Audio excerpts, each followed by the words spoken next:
You've probably seen my niece and nephew making these pots. I was brought onto this by a good work colleague of mine who also has her own allotment.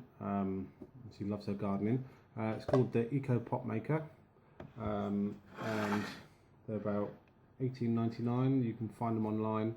I got mine from Bergen & Ball on Amazon.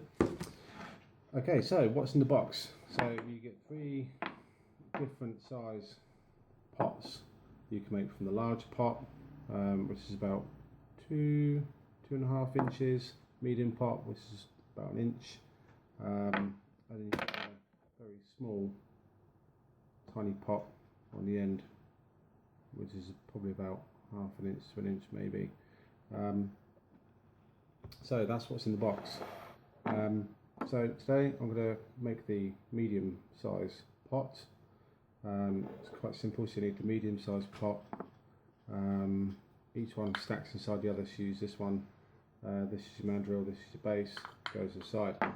So let's put those out of the way.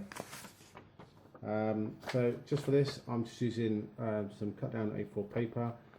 Best to use is newspaper because it biodegrades a lot quicker, it's a lot thinner. But just for this purpose I'm just going to use some normal A4 paper. So you just measure it up to the size of the pot, and I'd say leave a good inch around the bottom. You'll see why in a bit. Just use normal little bit of glue, just a tiny bit on the end. It's completely optional, you don't have to. I just like to because it just tidies up the edges a bit. Okay, so then what you're going to do is you're going to take your pot, line it up with the top edge of your paper, and then we just fold it around, roll it round. Just make sure you get this bit tucked in nice and tight so it stays nice and tight around the mandrel. So it's a nice good fit. If you decide to use glue, just smooth the edge down lightly there. Okay, and then as my niece said earlier on, I quite like how she put this. Okay, so you're just going to use your thumb on the edge, and then just going to fold it, push it right into the bottom so you've got it right over the edge. Okay, and it represents what my niece called a big chair. Okay, and then move around, fold the next one in. She got a bit of a pointy hat, or as my niece calls it, a small chair. Fold that in and then just tuck in that last bit, just making sure you've got it all nice and tightly folded around the edges. Quite a bit of pressure on there.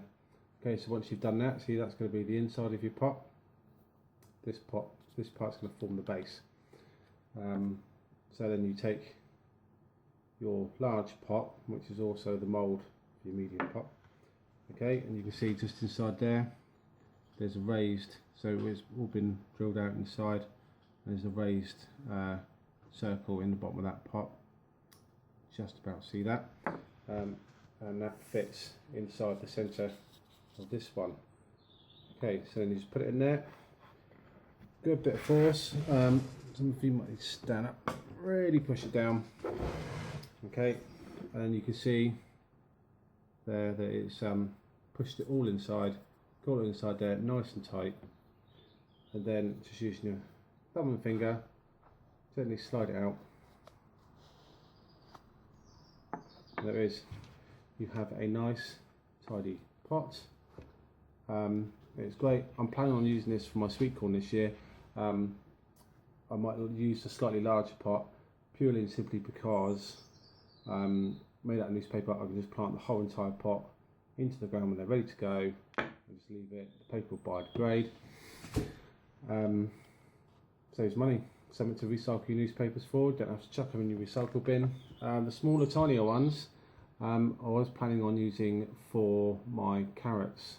So I know generally carrots parsnip don't like being transplanted, so I had an idea of maybe using this small tiny one because it is so small. I can start them off inside there, and then I'll plant them out under cover just in the pots, roll them out, and then because it's newspaper, it gets wet. Hopefully the root will grow at the bottom, but we shall see how successful that be. Okay, so that's about it for the Eco Pot Maker. I think it's a fantastic gadget. It's well worth the buy. It's saved me an absolute fortune on buying plastic pots. So thank you. You've been watching My Allotment Year, and I'll be back next time. Thanks for watching.